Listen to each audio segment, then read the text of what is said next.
Student, आप लोगों ने अपना ऑनलाइन टेस्ट बहुत अच्छी तरीके से दिया और जिन बच्चों ने थोड़ा ठीक से नहीं कर पाए इस टेस्ट को, तो उनको टेस्ट फिर से कराएंगे हम लोग। और एक आप लोगों को नई चीज सीखने को मिली है कि ऑनलाइन टेस्ट कैसे दिया जाता है।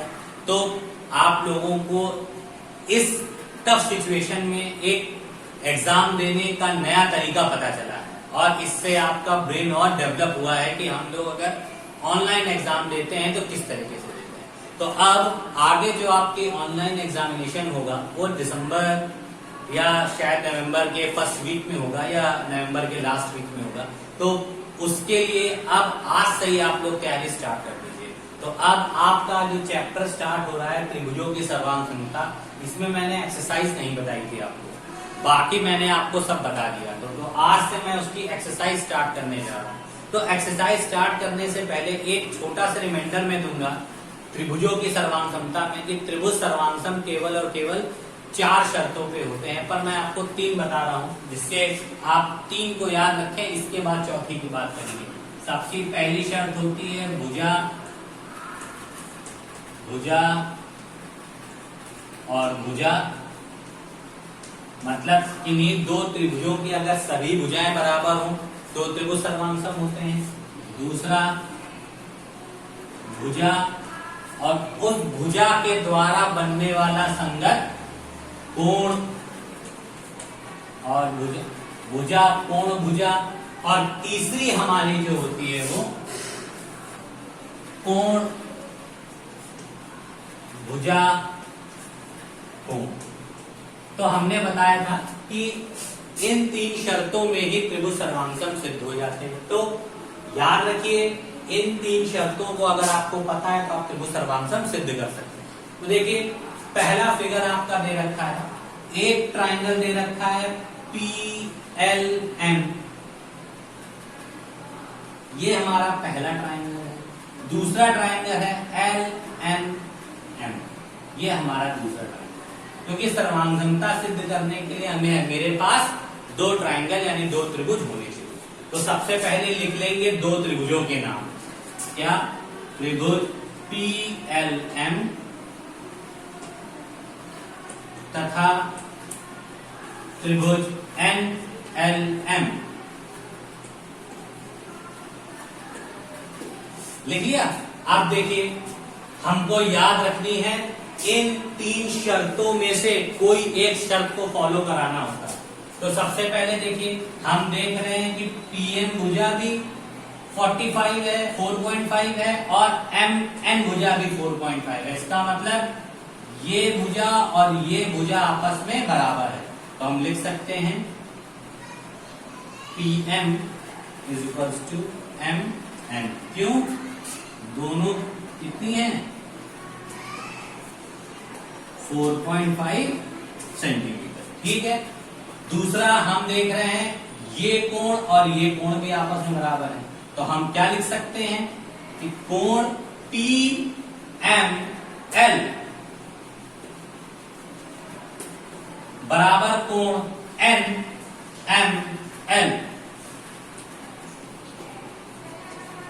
क्यों? 45 डिग्री।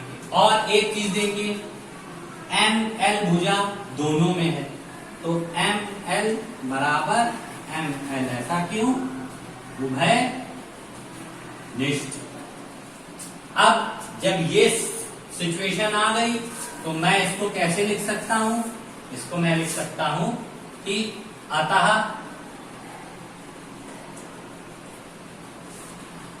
त्रिभुज PLM कॉन्ग्रेट यानी सर्वांगसम त्रिभुज LMN।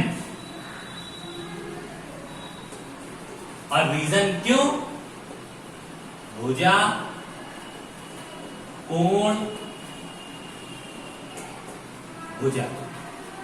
ठीक है। ये सर्वांगसम क्यों हुए हैं?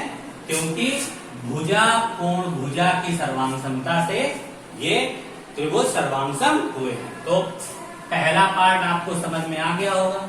अब मैं आपको सेकंड पार्ट बताने जा रहा हूं। देखिए सेकंड पार्ट में क्या है।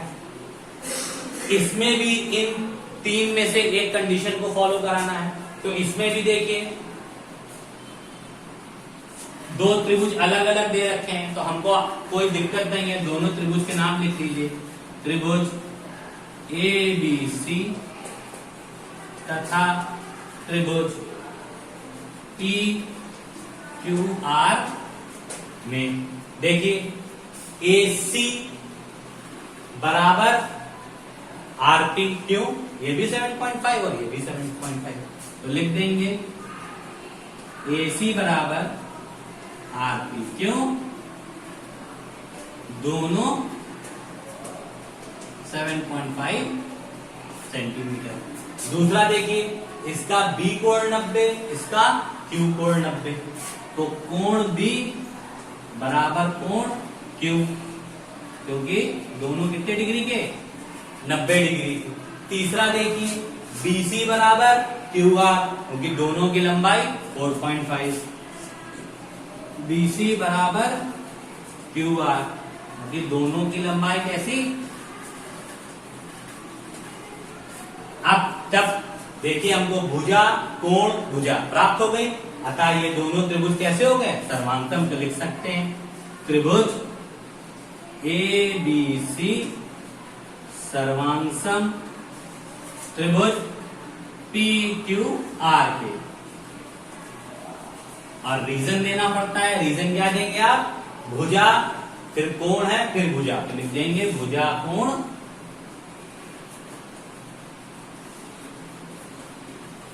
भुजा कोण। ठीक है, समझ में आ गया स्टूडेंट्स आपको? अब मैं दो सम्स आपको और बताने जा रहा हूं, देखिए।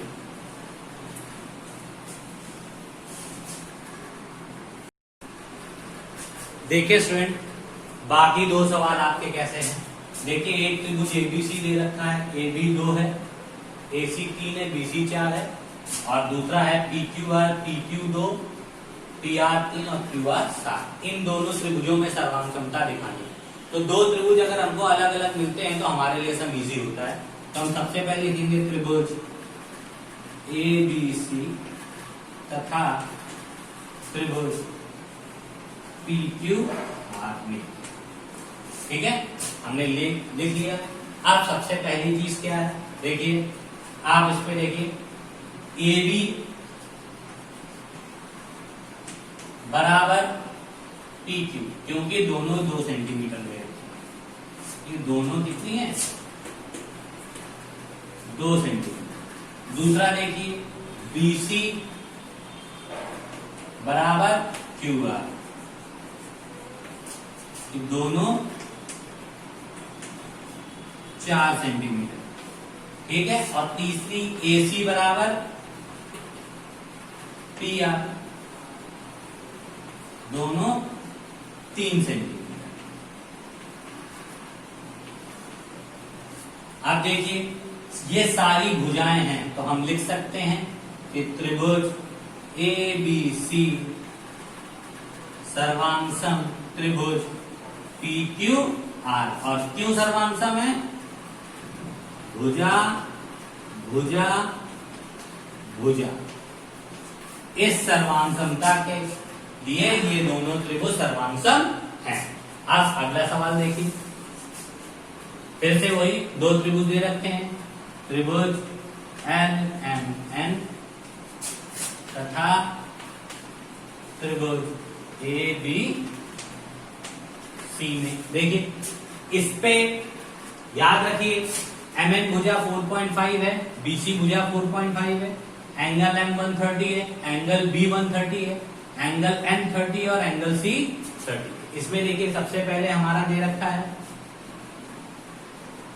कोण M बराबर कोण B, क्यों? दोनों कितने डिग्री के हैं? दोनों 130। अब MN बराबर BC, MN बराबर BC, क्यों? दोनों भुजाएं कितनी है? 4.5। और तीसरा कोण N बराबर कोण C, क्यों? दोनों कितने डिग्री के हैं? 30 डिग्री। तो देखिए इसमें कोण, भुजा, कोण की सर्वांग समता आ रही है, तो हम क्या लिख सकते हैं, त्रिभुज एल एम एन सर्वांग सम त्रिभुज ए बी सी। क्यों? क्योंकि कोण, भुजा और कोण की सर्वांग समता। ठीक है, तो स्टूडेंट आज मैंने आपको 4 सम्स बता दिए हैं। बाकी सम्स आप घर में प्रैक्टिस करिएगा, और नहीं आएंगे तो मैं फिर बताऊंगा, बट प्रैक्टिस जरूर करिएगा जिससे आप लोगों को सम्स आए। और इन दोनों चारों सम्स को आप पेयर कॉपी में नोट कर लीजिएगा।